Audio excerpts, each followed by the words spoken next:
আজ শিক্ষক দিবস, শুধু আজ শুভ কথাটা বলতে পারলাম না প্রতি বছরের মতো। তোমরা জানো এবছর কি ঘটনা ঘটছে, তার জন্য শিক্ষক দিবসটা শুভ কথাটা বলতে পারলাম না। যাই হোক, আমি একটা স্যার, কেমিস্ট্রি স্যার, সায়েন্সের স্যার হয়েও আমি আজকের দিনে যেটা বলতে চাই, যার কাছ থেকে শিক্ষা পাবো তার জন্যই করজোড়ে নমস্কার করা উচিত।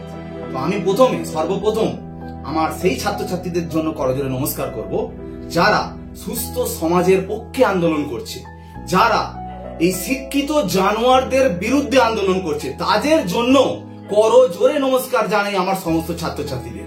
তো আজকের এই দিনের জন্য শুধুমাত্র আন্দোলনটা পথে ঘাটে নয়, সমস্ত জায়গায় হওয়া উচিত, সমস্ত সোশ্যাল মিডিয়ায় হওয়া উচিত। তার জন্য আমাদেরই কয়েকটা ছাত্রছাত্রী এই প্রসঙ্গে কিছু বলার জন্য আসবে।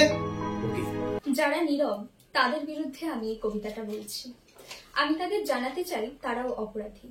যারা নীরব তারা অপরাধী। নির্বাক প্রহরে নিস্তব্ধ রাত্রির বুক চিরে সাদা এফরনের ছায়ায় হারালো কত স্বপ্ন। যা খোঁজার কথা তা মিটমাট হলো রক্তে। অপরাধী তো শুধু তারা নয়, যারা নীরব তারা অপরাধী। নির্বিকার চেহারায় দেখলো কত অন্যায়, অন্যায়ের জালে জড়িয়ে আছে বিচার। যে দেশে ন্যায় বিচার নীরব, তুমি কি চুপ করে থাকবে? যুবক, এখন সময় এসছে, এই সমাজের মুখোশ ছিঁড়ে তুমি আমাদের আশার প্রদীপ। যুদ্ধটা শুরু হোক একটি নতুন ভোরের জন্য। প্রথমেই বলবো শিক্ষক দিবসের শুভেচ্ছা, কিন্তু স্যার প্রথমেই বলে দিয়েছে যে যেহেতু আজকের দিনটা পুরোপুরি শুভ নয় বা হাসি খুশি নয়, কারণ বিভিন্ন জায়গায় আন্দোলন চলছে। এটা খুবই লজ্জার যে বা যারা এই নৃশংসতার সঙ্গে একজন ডাক্তারকে হত্যা করেছে, বরং যারা হত্যা করেছে তারা নিজেরাও একজন ডাক্তার, যাকে আমরা ভগবান বলে গণ্য করি।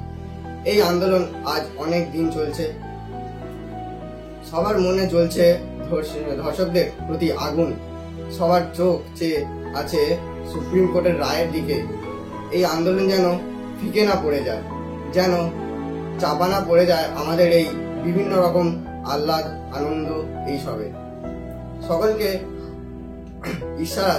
ঈশ্বর সিদ্ধান্ত দিয়েছে যাতে তারা সোজা হয়ে হাঁটতে পারে, কিন্তু সেই সমস্ত লোকের মধ্যেই অনেকেই আছে যারা টাকার বিনিময়ে কিংবা এক প্যাকেট বিরিয়ানি বদলে অনেক রকমের খারাপ কাজ করে ফেলে। তাই এই দিনটাকে আমরা ঠিক শুভ বলে মনে করলাম না। তাও সবাইকেই জানাচ্ছি শুভেচ্ছা শিক্ষক দিবসে। ওঠো এবং ভয়ের শিকল ভেঙে দাও। একসাথে এক অদম্য শক্তি হিসাবে আমরা অপ্রতিরোধ্য। পুলিশ আমাদের সুরক্ষার জন্য, ন্যায় বিচারের লড়াইয়ে আমাদের ক্ষতি করার জন্য নয়। আমাদের ঐক্যই আমাদের শক্তি। সাহসের সাথে দাঁড়ান, চ্যালেঞ্জ করুন অন্যায় এবং আমাদের সম্মিলিত কণ্ঠস্বর আমরা যে পরিবর্তনের দাবি করি তা অনেকের শক্তিকে ছিন্ন বিচ্ছিন্ন করে দিতে দিন। আমাদের অটুট সংকল্প নিয়ে প্রতিবাদ করুন, ঐক্যবদ্ধ হন এবং ন্যায় বিচার দাবি করুন। জাস্টিস কবে পাবো জানি না, তবে লড়াইটা লড়তে হবে। ভবিষ্যৎ প্রজন্ম যেন বলতে পারে একটা জেনারেশন ছিল, ভুলকে ভুল বলার ক্ষমতা রাখিত।